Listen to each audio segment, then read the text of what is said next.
Hello, my name is Nupur Shah, and in the first part of the video, we discussed about the clinical aspect of IVDP, that is intervertebral disc prolapse. And now, in the second part of the video, we will see the PT management of IVDP. So, as a physiotherapist, what are the goals? There are two types of goals, that is short-term goals and the long-term goals. For the short-term goals, obviously, the main aspect will be reduction of the pain.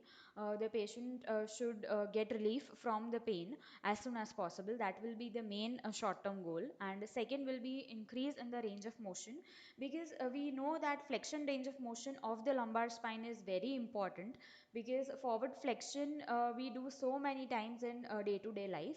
So these two will be the short-term goals, that is the reduction of pain and increase in the range of motion. And for the long-term goals, we have to focus on the independence of the ADL activities. We have to make the patient independent so that he can do all the ADL activities on his own. And secondly, we have to focus on the functional independence as well. And finally, we should focus on the quality of life. The quality of the life of the patient should increase as much as possible. So if a pain reduction happens, then automatically the quality of life will be improved, because patient will feel better and he will be more dependent on himself rather than dependent on others at home. So these were the goals as a physiotherapist. And for pain management, we know the modalities, that is TENS, IFT, moist heat cryotherapy. And if there is radiating pain, then we have to place the electrodes accordingly and cover the area.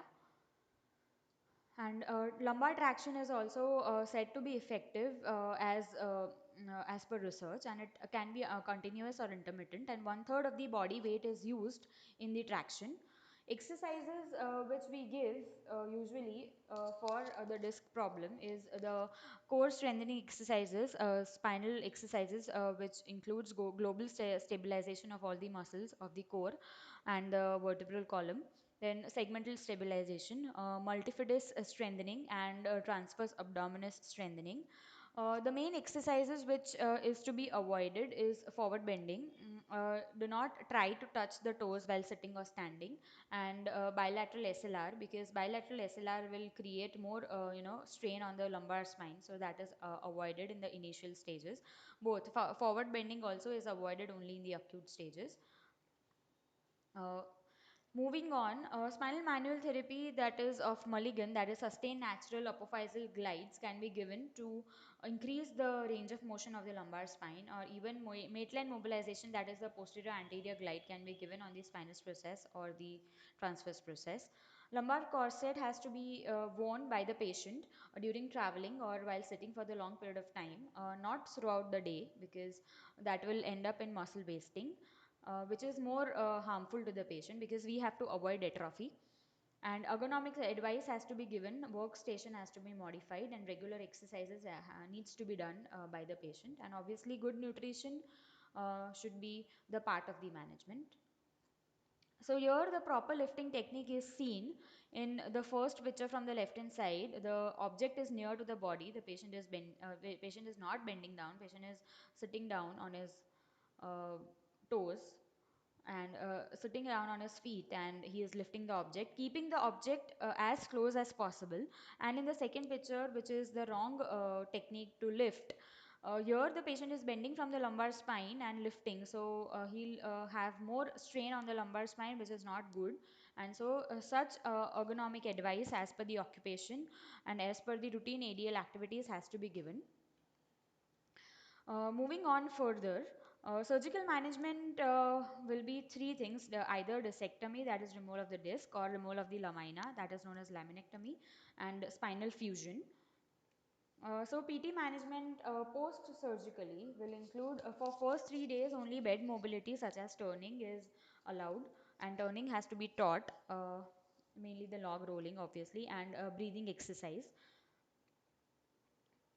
Then following it after 4 days, from 4 to 10 days, gentle raising on the bed is allowed. That is on the hospital bed itself, because for 2 or 2.5 weeks, patient will be in the hospital till the sutures gets removed at least. Then turning is as usual done. Then heel slides is started, and in supine abdominal contractions are done, that is abdominal muscle needs to be strengthened, that is why. And bridging, this is the example of bridging exercise. The patient has to lift up the pelvis as much as possible within the plane limit, and slowly, gradually the therapist can increase the range for bridging. Heel slides as shown in the picture are done. After 10 days, that is from 10 days to 4 weeks, all these exercises, the basic ones, are continued, and the patient is allowed to walk, and after suture removal, sit to stand is more encouraged. After 4 weeks, specifically spinal flexion is started, postural exercises are done, side flexion is also encouraged, and rotations of the spine are done. And return to light work is only after 5 weeks, not before that. And the original return to work, that is complete return to work, should be after 8 to 12 weeks after the surgery. Do's and don'ts. Flexion is avoided initially, as we saw in the previous slides. Sit up straight, walk erect. Don't pick up the objects from the floor, and never lift weight in the acute phase, especially. And heavy weight lifting has to be avoided throughout the life after the surgery of the spine. This is the example of knee to chest exercise. First, it is done unilaterally on both the legs, and then it can be done bilaterally. That is, both the feet are lifted, and both the knees are taken towards the chest with the help of the hand. And pelvic tilt exercises can be done. Multifidus strengthening, we can see here the patient is in quadruped position, and the arm is lifted, and diagonally opposite leg is lifted, and this position is held for a few seconds.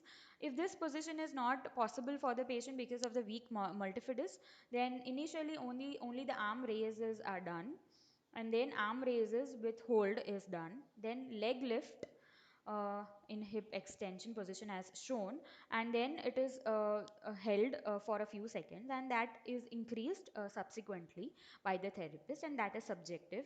And after that, once the arm raise and leg lift is done independently for a couple of seconds, after that one should begin the diagonal position, that is the arm lift and the leg lift together.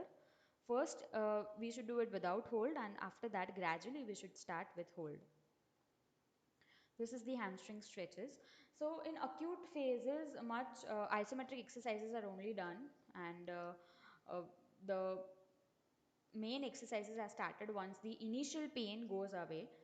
Because if it is painful, then the patient might not be able to do the exercises properly, and it won't be comfortable. So after initial pain goes away, then only the exercises, isotonic exercises especially, is started. Thank you.